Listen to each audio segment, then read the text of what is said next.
आपल्याबरोबर श्री राम रेड्डी जे आहेत ते ज्या कंपनीचं कामकाज पाहतात म्हणजे बालाजी अमायन्स, जी मराठवाडा आणि पश्चिम महाराष्ट्राच्या सीमेवरती असलेली सुप्रसिद्ध अशी कंपनी आहे.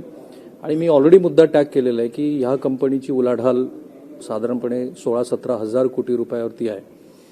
कोविड काळामध्ये त्यांनी रेमडेसिवीर जे औषध बनतं त्यातला एक घटक बनवला आणि त्याशिवाय बऱ्याच गोष्टी आहेत की ज्या राम रेड्डी यांच्याकडनं आपल्याला जाणून घ्यायच्या आहेत. त्याचं औचित्य असं आहे की आज फोर्ब्सची जी काल परवा जी लिस्ट आली त्याच्यामध्ये ज्या 26 भारतीय कंपन्या होत्या त्यातली 7व्या क्रमांकाची कंपनी आहे बालाजी अमायन्स. सोलापूरमधून इतकी मोठी उंची झेप घेणं, कारण त्यांचं जे आयुष्य मी वाचलं ते फारच रंजक आहे. सो आता मी जास्त बोलत नाही राम रेड्डी सर, इतकं फॅसिनेटिंग आहे तुमचं लाईफ, तर त्याची सुरुवात तुम्हीच करा की तुमचा वारंगल डिस्ट्रिक्टपासनचा जो प्रवास आहे तो आत्तापर्यंत तुम्ही ज्या पातळीवरती ठेपलात तो कसा घडत गेला. सी बेसिकली आम्ही तेलंगणामधून आहे, आता तेलंगणा, पूर्वीचा आंध्र प्रदेश, मेदक डिस्ट्रिक्टमधून आहे. आम्ही सुरुवातीला आंध्र प्रदेशमधून तेव्हाचा एपीमधून काही सिमेंट पाईप्स महाराष्ट्राला सप्लाय करायचे. स्मॉल स्केल इंडस्ट्री होता. जिथून सप्लाय करत असताना ते महाराष्ट्र गव्हर्नमेंटने वन फाईन मॉर्निंग त्यांनी एक GR असं काढले की महाराष्ट्रातल्याच युनिट्स करावी, सप्लाय करावी, आउटसाईड स्टेट म्हणजे प्रिफरन्स द्यावी असा त्यांचा एक GR आला होता. मग त्या अनुषंगाने आम्ही इकडं आलो, जे सोलापुरात एक युनिट मॅन्युफॅक्चरिंग युनिट सुरुवात केली. Balaji cement products private limited सुरुवात केली. तिथून सुरुवात झाली. ॲक्च्युअली बेस जे करायचं आहे, आमचा चेअरमॅन मिस्टर प्रताप रेड्डी म्हणून आहे, माझा मामा आहे. तुमचे मामा आहेत. सो त्यांच्याकडून ते आणि माझा एक साडू असं तिघं मिळून आम्ही इथं बेसिक सुरुवात केली. AC पाईप्स 1-2 असा 2-3 युनिट झाल्यानंतर then we just start of going for some diversification, नवीन काय करायचं. मग तेव्हाच आमचा CA चार्टर्ड अकाउंटंटकडे जरा गायडन्स घेऊन, आणि त्या काळातले एक सायंटिस्ट होते, आत्ताचा जसा माशाळकर साहेब आहेत तसा हा आंध्रामधला डॉक्टर PS मूर्ती म्हणून होता. तेव्हाचा रिजनल रिसर्च लॅबोरेटरी म्हणायचं, आता जे नॅशनल लॅबोरेटरी म्हणतात ना, तिथलं साऊथचं डायरेक्टर होते. मग त्यांच्याकडे जेव्हा आम्ही गेलो, मला नवीन काहीतरी करायचं आहे केमिकलमध्ये, then he has given a guidance that you can, if you have any establishment in Maharashtra, you can do a product called ethylamines which is basing on ethanol. Maharashtra ethanol surplus आहे आणि म्हणून ते we just started that unit, पहिला unit. त्याच्यानंतर ethylamine, मग त्याच्यानंतर मिथाइलामाइन. दोन्हीमध्ये त्या काळात एकच युनिट होतं भारतात. आजसुद्धा 2च आहे. आम्ही एक आणि दुसरे एक युनिट इथाइलामाइनमध्ये आणि methylamine. That is how we have started. तेव्हापासून we have built up our R&D very strongly and we believe in any product. कुठलाही प्रॉडक्ट नवीन सुरुवात करताना आम्ही either we take first time in the country import substitute, at the most second in the country. याचा पुढं आम्ही कधी जात नाही. आता पण रिकॉर्ड आहे आपलं प्रोडक्ट. हां, म्हणजे जेवढं प्रोडक्ट्स केलेत, आता काही प्रोडक्ट्स आजही आम्ही एकटंच आहे भारतात. त्यातलं 1-2 प्रोडक्ट असं आहेत, चायना सोडला जगात 3च आहे. त्यातलं एक BASF Germany, Huntsman USA, Balaji India, असे 1-2 प्रोडक्ट आहे. म्हणजे चायना सोडलं तर चायनामध्ये किती आहे ते थोडा काउंट करणं अवघड आहे. So that is the way we have done because of the vision of our chairman. He always says that whenever we do anything, it should be the best available technology as on that day, and the product should be welcomed by red carpet welcome, unlike many other products. जसं तुमचं 7-8 लोक आहेत तिथं तुम्हाला काही मजा येणार नाही आहे प्रॉडक्ट्समध्ये. जेव्हा पहिल्यांदा होतो आहे, जसं आम्ही एक प्रॉडक्ट फर्स्ट टाईम डेव्हलप केला, मग people were struggling for importing, people were struggling for the chasing from the outside. जेव्हा आपला प्रॉडक्ट भारतात आला मग ते आनंद वेगळाच असतो. आणि कस्टमरकडून पण इवन कॉम्पिटिटर आउटसाईड चॅलेंजिंग देणे त्यांना असं असतं. आतापर्यंत मी याबद्दल आणखी थोडं तपशिलात जाणून घेणार. How important for any business entity to be included in the list of Forbes?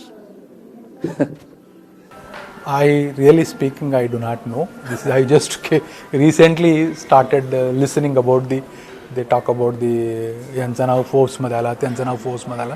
Individual कंपनीबद्दल ऐकून आहे, पण हे पहिल्यांदाच. जेव्हा तर 2 दिवस पूर्वी when I got the message, a friend like you saying that Whether they mailed you, whether they have any conversation with you? No. This is, I received the communication from the well-wishers, friends, some of the investors. They sent the link in which it is mentioned that basing on the last year figures, they have selected 200 companies. They have listed 200 companies in Asia. Okay. Out of which probably 20 or 26 companies are from India, where our name has been included, which is really, we felt surprising and we are very happy. When I asked somebody that how they do it, they were telling that the basing on the your performance, Okay. growth, Financial performance or anything else? and all performance, financial growth, and returns to the investors, and more importantly, financial discipline. So these are all consider करून they will select the companies असं ऐकून आहे. So त्याच्याप्रमाणे I think they have listed at 7th नंबरवर list केलेत. प्रेक्षकांच्या दृष्टीनं कसं आहे की आपल्याकडे कोविड नंतर इतकं नकारात्मक वातावरण आहे आर्थिक जगतामध्ये पण, त्यामुळे अशी एखादी फॅसिनेटिंग स्टोरी असेल तर ती आपण सेलिब्रेट केली पाहिजे. आणि बालाजी अमायन्स ज्या सोलापुरातनं, ज्याला मँचेस्टर ऑफ इंडिया म्हटलं जातं, इथेही बऱ्यापैकी निगेटिव्ह चर्चा आहे कोविडच्या एकूण आर्थिक जगतावरती झालेल्या परिणामाची. तेव्हा बालाजी अमायन्स सारखी एखादी कंपनी 6-7 महिन्यापूर्वी I think ₹600 per share, what was the value? ते मागच्या वर्षी 300-400 पण पर्यंत खाली गेला होता. आताचा व्हॅल्यू मला वाटतं 6,000 समथिंग लाईक 4,800 काय त्यांना. म्हणजे 1-1.5 वर्षापूर्वी ₹300-400 तुमच्या शेअरचं मूल्य असलेली कंपनी आज जर तुम्हाला 4,000 रिटर्न्स देत असेल, इट्स अ बिग अचिव्हमेंट. एक तर आपल्या प्रेक्षकांना हेही जाणून घ्यायचं की व्हॉट इज बालाजी अमायन्स, आणि मग कोविड मधल्या काळाच्या कोविडच्या सगळ्या संक्रमणाचा तुम्हाला कशा अर्थाने फायदा झाला as a company? See, we have more than 25 products. As I said, we have all monopoly type of the products. Total बास्केटपैकी म्हणजे 25 प्रॉडक्टपैकी 60 to 65% of the products goes for life saving API pharma industry. Okay. And around 25 to 30% it goes to the agrochemical industry. And rest all as different 2 to 3% in water treatment chemical, boiler cleaning chemical, rubber cleaning chemical, dyes, colors, textile, paints, refineries, various sector which are also very important. जिथं म्हणजे सारखा आपण इम्पोर्टच करत असतो, and those products are been started producing. पण मग हा growth जो आहे, जो हा सिग्निफिकंट जो 400 ते आता जे रिटर्न्स दिसत आहेत, Actually, it was undervalued for the many years. So even though we were having the good numbers, because we were continuously on the expansion mode, even today also, in the last magnetic Maharashtra जो हे झालेला आहे गव्हर्नमेंटचा, त्याच्यामध्ये we have agreed and rather we promised that we are going to invest 700 crores in the coming 6 to 7 years. ज्याच्यासाठी सरकारने कुछ 90 acres जमिनी allot केली होती, ते खरेदी केले. त्यातला एक फर्स्ट फेज म्हणून अबाउट 3-4 महिन्यापूर्वीच प्रोडक्शनमध्ये आलेला आहे. फर्स्ट फेज 200 कोटीचा. तर पुढचं एक 70-80 कोटीचं एक plant it is coming in the before March प्रोडक्शनमध्ये येतो आहे. डायमिथल कार्बोनेट म्हणून एक प्रोडक्ट आहे, again first time in the country. त्या प्रोडक्टचं आज on today country is importing 8,000 tons. We will be the first people to produce that product which is going for the pharma and additives, and even it goes in the batteries also. Electrical vehicle, lithium battery मध्ये पण जातो ते product that we are coming up. Apart from this, we have half a dozen products in the pipeline. So we are continuously investing. See, suppose if you have 20-25 products, काही मंदी जसं म्हणतोय आपण, काही काळात समजा तुमचा एखादा प्रोडक्ट नाही बरोबर केला, so you have option of many other products. So that is the success of our company. Since we have many of the products, एखादा प्रोडक्ट नाही केला तरी मग there will be another product is giving good. सध्याचा याच्यामध्ये 3-4 product असं आहे की आम्ही एकटाच करतो आहे आणि अख्खा जगात शॉर्टेज आहे and we are doing our level best to the country and the customer. ठीक. पण मग मला हा प्रश्न आहे की गुंतवणूकदाराच्या दृष्टीनं हे अंडर व्हॅल्यू राहायचं कारण काय? त्यांना ते समजलं नाही आणि आत्ता ते इतकं झालं त्याच्यामध्ये कोविड हा काही रेफरन्स होता, खास करून रेमडेसिवीर. तसं काही नाही आहे. ॲक्च्युली रेमडेसिवीरचं स्टोरी टोटली डिफरंट आहे. We use to hear so many things about this. It's totally different. You see, long back, when it was the first wave, that time people have produced, all the manufacturers were producing a lot of remdesivir. आणि त्याचा important असं आहे 6 महिन्यापेक्षा जास्त expiry नाही आहे या प्रॉडक्टला. अच्छा. सो दॅट टाईम काही काळात यूज कमी झाला होता आणि lot of people have lose huge money. म्हणजे एक्सपायरी संपून ते वाया गेलेलं आहे बऱ्याच लोकांचं प्रॉडक्ट. म्हणून nobody was willing to keep the stock. जेव्हा सेकंड वेव आला तो when government said, everybody said you must use it, then everybody was telling, but people were very cautious in producing. मी एवढं जास्त केलं तर जाणार का? नाही झालं तर परत इन्व्हेंटरी वाढलं तर काय होणार? So that was the problem. Even now also suddenly wave ताळव्या म्हणलं काही नाही आहेत. There are few plants they totally closed जे रेमडेसिवीर करत होते. Because we supply 2-3 raw material for the total out of 20-25 raw material लागतं त्याला, त्यातला 2-3 प्रोडक्ट्स आमचं जातो आहे त्याच्यामध्ये. तसं एक ट्रायथॅलमाइन म्हणणार एक प्रॉडक्ट, एक ॲसिटोनायट्रल म्हणणार एक. पण मग ह्या कोविडच्या काळामध्ये pharma companies actually booming all over the world. Is it a similar story with you also or there is another specific reason behind this? I can say both the way. As I said, it was undervalued. See, we are going on investing, and ज्या plants मध्ये जे invest केले, they just started going in 95% capacity from the last 1 year. So that has started giving the boost for the entire company, even revenue as well as profits also. Even earlier also we have done, but I don't know, market did not see the proper way. It was पण undervalued. गुंतवणूकदाराची दिवाळीच आहे तशी अर्थ. खरंच म्हणजे कुणी अशी कल्पना केली असेल की 400 रुपये व्हॅल्यू असलेला आज जवळपास 4-5 हजाराच्या आसपास आहे. पण आपण ज्या फोर्ब्सच्या निमित्ताने ही मुलाखत करतोय तर त्यातला जो क्रायटेरिया होता तो कंपनीनं कसा फुलफिल करत आणला? What was the discipline? How you grown up? Actually, it was not meant. The company was not meant for the built up the coming into the Forbes. जेव्हा आल्यानंतर आम्हाला समजलं आहे. But I am also very happy that many investors, small investors even in the town Solapur, ज्यांनी तेव्हा phone करून मला म्हणतात, तो मला ओ फ्रेंड आज मी करोडपती झालो आहे. म्हणजे 2,500 ज्यांनी गुंतवणूक केले 20-25 वर्षापूर्वी, म्हणजे ₹1 share. Actually it is ₹1 share only, you can say. Reach up to 4,000 rupees. 4,500 touch करून 4,800 झाले. आम्हालाही आनंद वाटतं आहे. म्हणजे many people have changed their lives because of our सोलापुरातले किती गुंतवणूकदार आहेत त्याच्यामध्ये? असतील सुरुवातीला तरी भरपूर होते. म्हणजे मोर दॅन 400-500 पीपल होते. तर उरले एक 100-150 तरी असतील ज्यांना ॲक्च्युअल फायदा झाला. बरंच लोक I have seen the few people. काही लोक रिटायर होऊन गेलेत गव्हर्नमेंट ऑफिसर्स. मग आत्ता शोधतात म्हणजे गव्हाळामधून कुठं निघालेत, पूर्वीचे आमचे शेअर्स कुठे आहे. हा, ते बघून मग अरे मला एवढं झालं. काही लोक तरी मला फोन करून विचारतात, हे खरं आहे का? माझ्याकडे असलेले शेअर 90 लाख झाले म्हणे, खरं आहे का? म्हणलं किती आहे तुमच्याकडं? ते म्हणले 2,000-3,000 आहे. ते 3,090 नाही, 1 कोटीचं वर गेलेलं आहे. ते 1 रुपयाच्या शेअरची किंमत करोडपती करून ते ₹2 फेस व्हॅल्यू, त्याला 1:1 बोनस दिलं होतं. म्हणून ते ₹1 ऍक्च्युअल इन्व्हेस्टमेंट ₹1. पण आपण फोक सोडून देऊ, पण हे जे फायनान्शियल डिसिप्लिन होते आणि हा जो ग्रोथ आहे, काय कारण आहे की हा इतका? तुम्ही काही गोष्टी ऑलरेडी शेअर केलेल्या आहेत. तर सुरुवातपासून त्याचा एक डिसिप्लिन तुम्ही जे म्हणता ना, आमचा तुम्ही बराच API इंडस्ट्रीजमध्ये वी हॅव सीन पेमेंट वेळेवर ना देणे सप्लायरला, किंवा काही कंपन्या असा आहेत, काही गव्हर्नमेंटचंही फंड्स टॅक्सेस ना भरलेलं असं असतं. पण आमच्याकडे एक डिसिप्लिन असं आहे, फर्स्ट सप्लायरचा पेमेंट देणे आणि जे लीगल कंप्लेंट्स प्रियारिटीने करणे, हे एक शिस्त सुरुवातपासूनच आहे. see what we see, it's a different opinion from the business point of view. In my view, मी कस्टमरपेक्षा जास्त सप्लायरला रिस्पेक्ट देतो.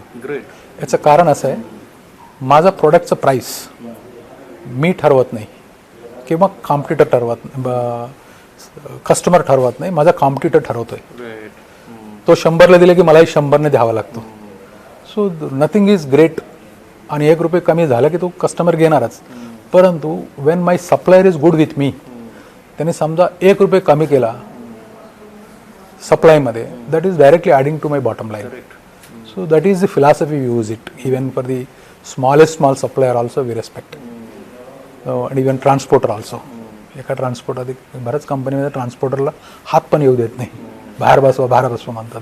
पण आमच्याकडे तसं नाही आहे. We respect them a lot because every component, everybody is important for a company's growth, right from the even employees मध्ये सुद्धा, right from watchman पासून तुमचा senior vice president पर्यंत everybody is important. आणि they are all important at their own role. प्रत्येकाला आपण एक role दिलेला असतो. अच्छा, they have to play their own role. Not gonna to, तुम्ही त्याच्यात काय हस्तक्षेप नाही करणार? काही नाही. मला सर हे माहिती आहे मला, आणि हीच खरी आपली आजच्या इंटरव्ह्यू मधला कदाचित USP असेल. मला माहिती आहे की Reddy's are very good in businesses. पण तुमची स्टोरी फारच फॅसिनेटिंग आहे. थोडी टच केली आपण. From typist to reaching here, तुम्हाला काय म्हणजे माइलस्टोन म्हणून तुम्ही बघता? हाऊ यू फोरसी तो एक वेळ साधणं? तुमच्याबद्दल परसेप्शन्स असे आहेत की तुम्हाला कोणीतरी सांगितलं म्हणून तुम्ही आमका बिझनेस केला, विच आय डोंट बिलीव्ह. ज्यांना बिझनेस सेन्स असतो ते असं कोणीतरी सांगितलं म्हणून करत नाही. So from typist to reaching here, हा हे कसं घडलं? ही कशी लाईफ तुमची? तुम्हाला सुरुवातीलाच सांगितलं, माझा गुरु आणि माझा I can say it's a university, माझा मामा जो आहेत ना, ज्यांच्याकडून शिकलो मी, ज्यांच्याकडून केलो सुरुवातपासून. मी जेव्हा 10वी झाला immediately I joined him. Right from that day I am with him from 35 years. आणि इवन त्यांचा विजन पण असाच असतो. त्यांचाही तुम्हाला सांगतो, जेव्हा मी when we started first plant, एका कस्टमरकडे गेलेत, आम्ही हे प्रोडक्ट चालू केलं म्हणून आमच्या मामाने प्रोडक्ट घेऊन गेले. तिथं गेले की ते म्हणले, काय चेष्टा करता का? हे प्रोडक्ट असं साधारण कोणी करू शकत नाही. भारतातला एकच कंपनी आहे, तो सुद्धा टेक्नॉलॉजी कोणाकडे नाही आहेत. हो कॅन यू से? असा एक 2-3 तास बाहेर बसवले त्यांना. मग त्याच्यानंतर त्यांना हात जाऊन जेव्हा प्रोडक्ट सांगितले, त्याच माणसाने, that is I can say is name also, doctor Gharda. Gharda केमिकलचा तो फार मोठा हे आहे. त्याने बसवून 2 तास चर्चा केली. तुम्ही का केले, कसं केले, कोण सांगितलं तुला, हे कुठून आलेलं आहे? That is how the risk taking factor जो म्हणतोय ना आमच्या मामांकडं, we learn everything from him. Even today also his vision is totally different. He sits in Hyderabad just identifying the technologies, identifying the basing on the market. We will tell them the products, हा product आपण करायचा, मग त्याचा how we have to implement, त्याचं raw material कुठून, technology कुठून, असं. This is दी म्हणजे मेन सक्सेस म्हणजे इम्पोर्ट सबस्टिट्यूट जे केलेत आम्ही आणि मल्टिपल प्रोडक्ट्स जे केले, that is only I can say the success. You called it as a basket. Yes. Okay. पण एखादा प्रोडक्ट चूज करणं आणि त्यातनं मोनोपॉली क्रिएट होणं, दॅट्स अ किंवा ड्युअल मोनोपॉली आपण म्हणून, कारण कॅपिटलिस्टिकमध्ये त्या गोष्टी येतात. पण प्रोडक्टच युनिक सिलेक्ट करणं हेच तुमचा USP आहे असं मला तुमच्या आत्तापर्यंतच्या बोलण्यातनं जाणवतं. हे कसं होतं? जेव्हा मी प्रॉडक्ट सिलेक्ट करतोय, we just see the what is coming in to the country.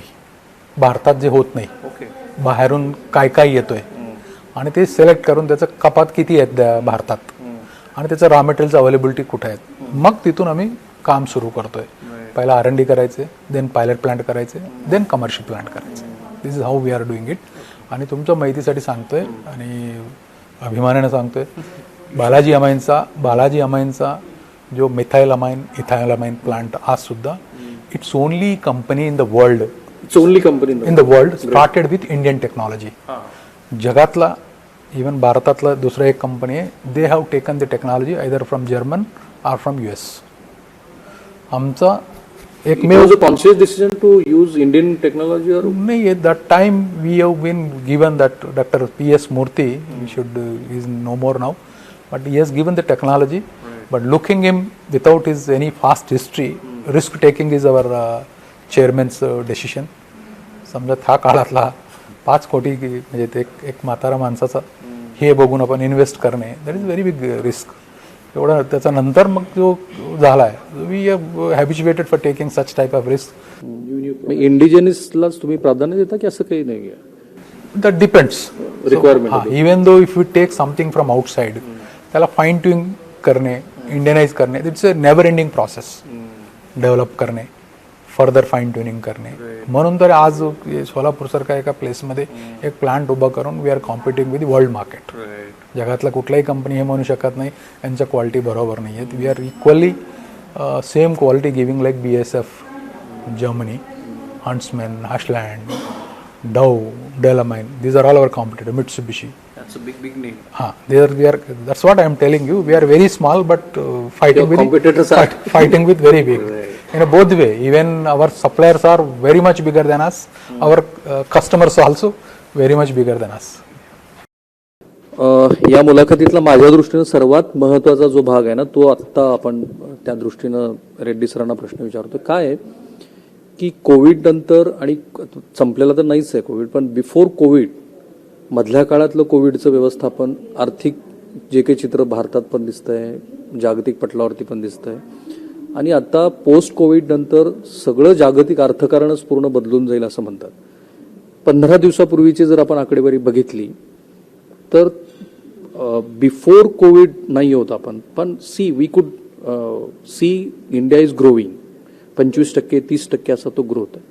आता तुम्ही काय बघता की भारतीय अर्थव्यवस्था कुठल्या शेपमध्ये, व्ही मध्ये जाईल, के मध्ये जाईल, डब्ल्यू मध्ये जाईल? माझा वैयक्तिक opinion I will tell you. जे कोविड वेव्ह येऊन गेला ना, तर is actually at least for industry it has given lot of lessons.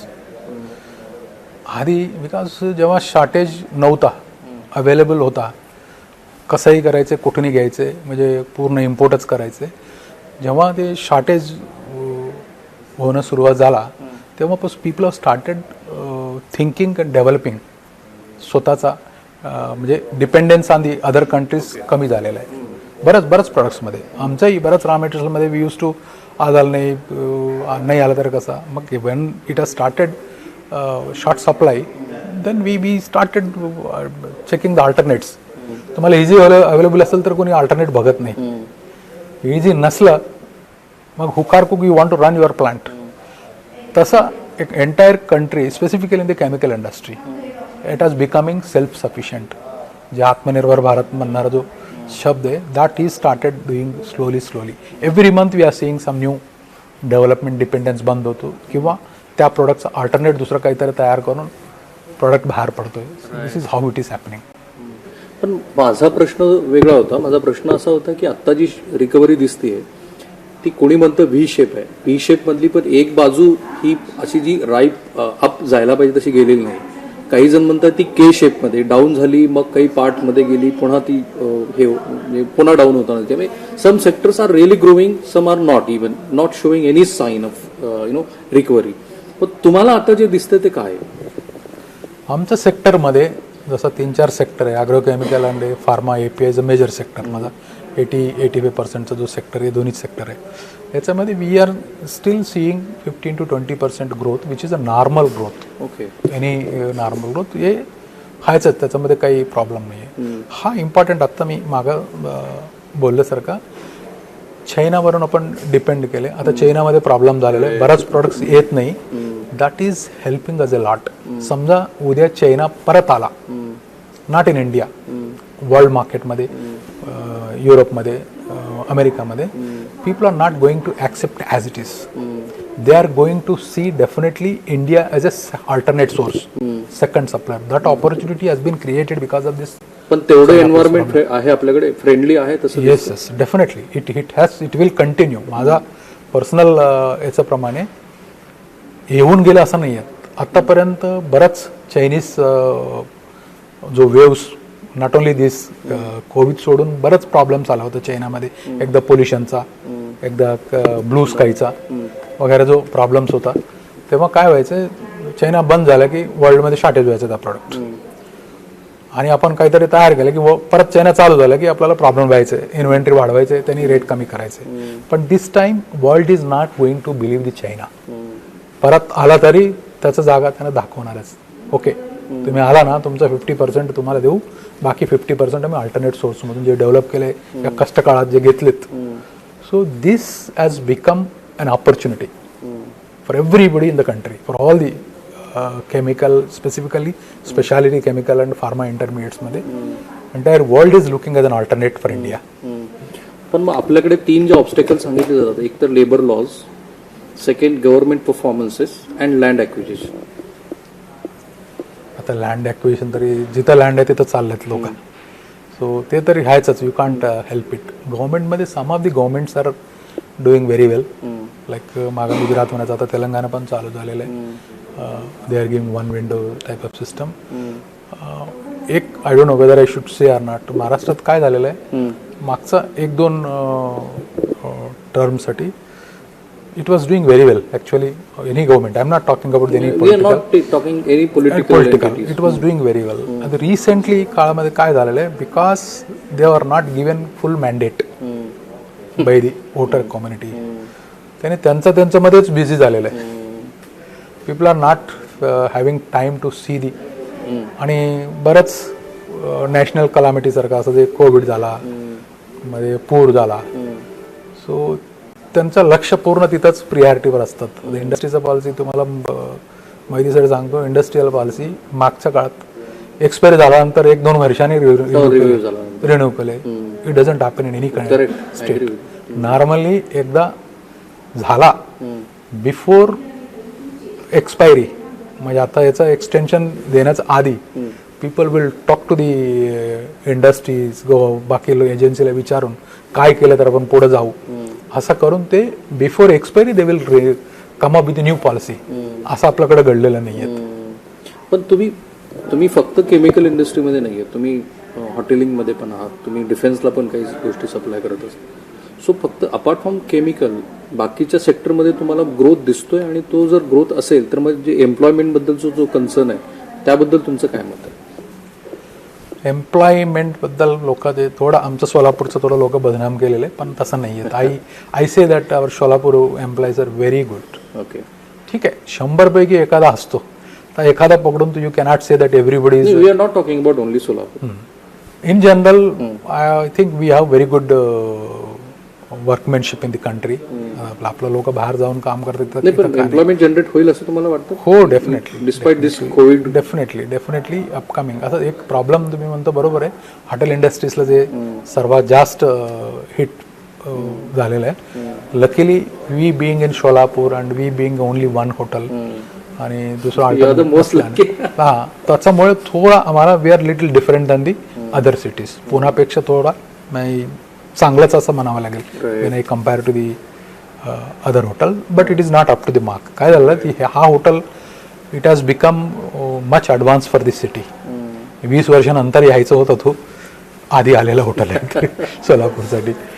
But no regrets, whatever we have done. Yes, we are trying to survive it and there is no problem.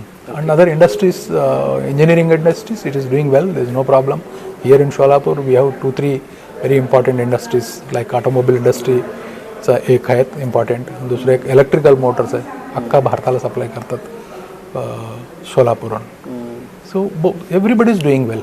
It's not that. आता आपण खाली बोलून सांगून मंदी म्हणले की मंदीच होतात. पण तुमच्या दृष्टीने मंदी आहे की नाही?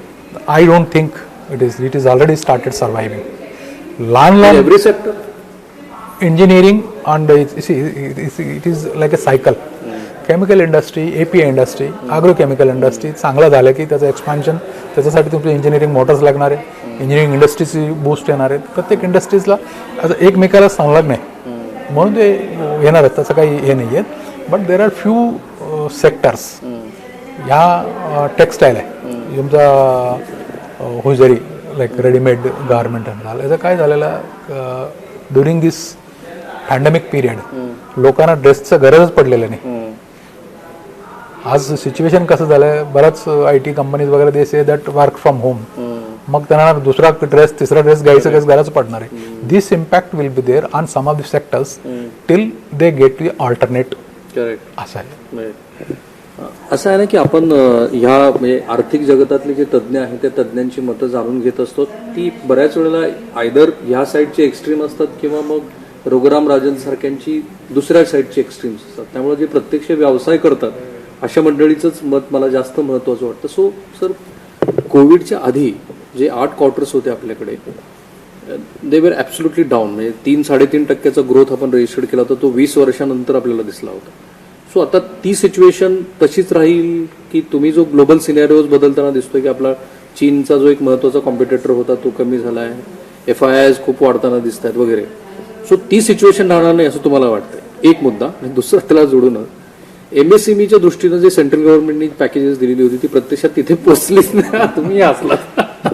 आणि तिसरा त्याला जोडून मुद्दा की as a finance minister how capable she is, we don't need to comment on it, but as a finance minister how capable as a finance minister she is.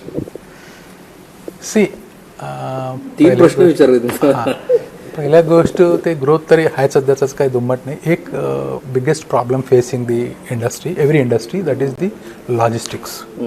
अच्छा. प्री कोविडपासून जो लॉजिस्टिक्स म्हणजे तुमचं कंटेनर्स एक्सपोर्टसाठी आणि इम्पोर्टसाठी container, shipping line, कंटेनरचा तो मोठाच issue. मोठा issue झालेला आहे. त्याच्यामुळे थोडा प्रॉब्लेम जाणवतो. अदरवाईज आज तुमचा जो ग्रोथ रिसेंटली तुम्ही बघितला चांगला झाला म्हणून म्हणतात, त्याचा डबल झाला असता. आणि दुसरा एक महत्त्वाचा मुद्दा मला सांगायचा इथं. आता मी म्हणलं आपण बोलतोय हे कुठंतरी अधिकारी ऐकतात, भारत चांगला आहे. आणि त्यांनी काय केलं माहिती आहे, एक्सपोर्ट्समध्ये API इंटरमिडिएट फार्मा इंडस्ट्रीजचा सगळे बेनिफिट्स ड्रॉप केले एक 15 दिवसापूर्वी. कारण काय झालं माहिती आहे की pharma API industries are doing well, chemical is doing well. म्हणजे त्यांना चांगलं करायचं नाही असं आहे का त्यांचा उद्देश? चांगलं केलं म्हणून तुम्ही कट करायचं, म्हणजे याचा अर्थ मला त्याचा मिनिंग कसं करून काढलं माहीत नाही. माझा एक इम्पॉर्टंट सजेशन गव्हर्नमेंटला करायचं आहे, everywhere you must involve practical लोक. That's why we are here to talk to you. फक्त तुम्ही अधिकारी बऱ्याच फाईल्समध्ये मी असं बघितलं त्याचा बॅलन्स बघून काम करतात. आता मी काहीतरी एखादा अर्ज घेऊन गेलो, एखादा अर्जात मला तुम्हाला सांगतो, आता मुद्दा आला म्हणून सांगतो, अँटी डम्पिंग म्हणणारा एक प्रकार असतो. एक प्रोडक्ट असा आहे, आम्ही भारतातला एकमेव कंपनी आहे, 30,000 टनाचा कॅपॅसिटी आपला आहे आणि भारतातलं त्याचं कंझम्पशन 90,000 टन्स आहे. तो 7 वर्षापासून आम्ही स्ट्रगल करतोय. चायना रॉ मटेरियलपेक्षा 10 रुपये कमीने टाकतोय.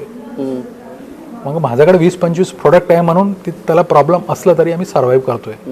तो फाईल अँटी डम्पिंगचा within the framework, I am not talking about in the illegal, गव्हर्नमेंटचे काही नियम काढलेत, फॉलोइंग इट, त्या नियमाप्रमाणे आम्ही अर्ज केला. तुम्ही म्हणताय हे असं असेल तर एखादा प्रोडक्ट त्यांचा स्वतःच्या देशामध्ये जास्त रेटने विकत असेल, आपल्याकडे येऊन कमी रेटने विकत असेल, त्याचा कॅल्क्युलेशन करून एजन्सी असतो, मिनिस्ट्री ऑफ कॉमर्स असतो, हे सगळे इन्व्हेस्टिगेट करून फायनान्स मिनिस्ट्रीला रेकमेंड करतोय हे असं आहे, याला अँटी डम्पिंग, चायनाहून येणारा प्रोडक्टला कार स्वस्तात विकतात, त्याला एक घालायला काही हरकत नाही. परंतु तिथं बसलेला ऑफिसरला त्याला काही I don't know how they use their brain. तो विचारतो, फाईल काढतो, अरे ही कंपनी एवढं इन्कम टॅक्स भरले, याचा बॅलन्स शीट चांगला आहे, याला काय गरज आहे, come on, one or other reasons द्यायचं, बाजूला टाकायचं. This is continuously 6 years. म्हणून you should not do this ना. समजा तोच प्रोडक्ट आज काय झालेला आहे, आता I don't know whether those brain people समजा आज विचार करत असेल, द व्हेरी प्रोडक्ट तो 60-70 मध्ये कॉम्पीट करून मला we have given second priority for that product. Otherwise आज मी 90,000 पर्यंत आणलं असतं त्या प्रोडक्टला. आज चायना बंद झाला काय कारणाने, तो पॅन्डेमिक म्हणा, काय म्हणा, त्यांचं स्ट्रॅटेजिक म्हणा, तोच प्रोडक्ट आज 150 रुपयांनी विकायला लागलेत. मी द्यायचं असेल तरी माझ्याकडे नाही आहेत, कारण की बाई मी I have done only 30,000 tons. मला प्रोत्साहन चांगलं असलं तर आज 30,000 90,000 झाला असता. आणि इम्पोर्टेड यायचं वाट बघतात. अदरवाईज मध्ये हे MSME बद्दल जे सरकारने वेगवेगळ्या गोष्टी सांगितल्या, मला आय डोंट नो, आतापर्यंत मी तसं बघितलं नाही. ते वास्तविक कुठंपर्यंत तुमचं काय मत आहे? We are too small to talk about that. My last question to you. माझा हा शेवटचा प्रश्न. मला माहिती आहे की आर्थिक विषय हे समजून घ्यायला बरेच किचकट असतात, पण एक गोष्ट तर आपण समजू शकतो, ती अर्थातच असते की आर्थिक जगत कुठे जाईल कारण आपल्या सगळ्यांना एम्प्लॉयमेंट बेसिक आपला जो कन्सर्न आहे तोच असतो एम्प्लॉयमेंट. अगदी रिअलिस्टिक लेवलला आपण जर बघितलं, आणि मला माहिती आहे की कोविडचं काय होईल, तिसरी वेव्ह येईल की नाही, nobody could protect it. How do you see की आपला कुठे ग्रोथ होऊ शकतो आणि काय काय आयडेंटिकल सेक्टर्स तुम्हाला दिसतात? My last question to you. See पहिला तरी कोविडबद्दल I just want to explain with my experience because of the medication, vaccination, lifestyles वगैरे जे चेंज झालं आहे, त्याच्यामुळे मला वाटतं पुढचं 1-2 वर्षात that will become another typhoid सारखा एक एंडेमिक, सॉर्ट ऑफ एंडेमिक होऊन जाईल. म्हणजे आला त्याला काही ट्रीटमेंट झाला म्हणजे you will not see the deaths like what we have seen असं वाटतंय. दी सेम वे ग्रोथ जसं म्हणले at least in our sector pharma, API and ॲग्रोकेमिकलमध्ये because of the lessons given by the pandemic as well as China. Right. It will definitely an opportunity for coming years. Great. बऱ्याच लोकांनी आता ते तुम्ही बरोबर विचारले ते बेनिफिट मिळणे, MSME, तुमचा प्रोडक्शन लिंक, PL बेनिफिट वगैरे वगैरे, ते प्रॅक्टिकलमध्ये किती मिळणार नाही मिळणार हे माहीत नाही आहे. परंतु there are many people who put up their papers for the expansions. हजारो कंपन्या अप्लाय केलेत, मला डबल करायचे, मला 1.5 पट करायचे, असा capacities. Looking it all these things I think that it will be tremendous growth vision we can say. ठीक आहे, thank you sir, thank you so much sir, thank you so much. आणि कन्सेंट खूप म्हणजे मुळात तर बँकिंग सेक्टर कशा पद्धतीनं रिस्पॉन्ड करत आहे, केंद्र सरकारची जी धोरणं आहेत त्यात सातत्य आहे हे दिसतंच आहे. पण त्यांनी जे ऑप्टिमिझम दाखवलं, जो आपण आशावाद म्हणू की एकतर चीन हा आपल्या दृष्टीनं जो एक महत्त्वाचा कॉम्पिटिटर होता, तो जे काही आत्ता एकतर कॉड तयार झालं, ऑस्ट्रेलिया, भारत, जपान आणि अमेरिका, आत्ता एक नवीन जी काल अलायन्स तयार झाली UK, ऑस्ट्रेलिया आणि अमेरिका, ह्या सगळ्या कॉन्टेक्स्टमध्ये भारताला निश्चित संधी आहे. पण आपल्याकडे मुळात झालंय असं की धोरण सातत्य, ते म्हणाले तर महाराष्ट्राची वेगळी परिस्थिती आहे. 2-3 दिवस आपण बघितलं की वीज बिल या साध्या गोष्टीवरून महाराष्ट्रातल्या उद्योजकांना शेजारच्या राज्यांशी कॉम्पीट करावं लागतंय.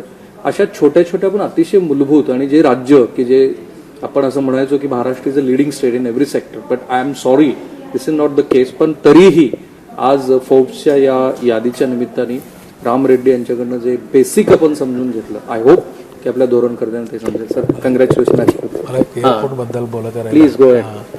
सी आमचा सोलापूर बद्दल म्हणजे याच्याबद्दल थोडा ग्रोथ बद्दल बोलायचं असेल, we are looking at basic infrastructure which is not available here. Which is not Airport has not been operating. तेवढंच तोच मुद्द्यावर बोलायचं मला.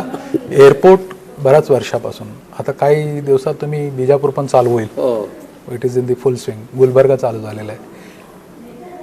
What is the problem we are not understanding. ते समजा चालू झाला, पीपल आर थिंकिंग दॅट म्हणजे लाईक युअर IT इंडस्ट्रीजचा सोलापुरात we have 28 to 30 engineering colleges. You have the lot of workforce available. Pune employers like IT companies looking towards tier 2 cities like Solapur सारख्या सिटीमध्ये बघतात.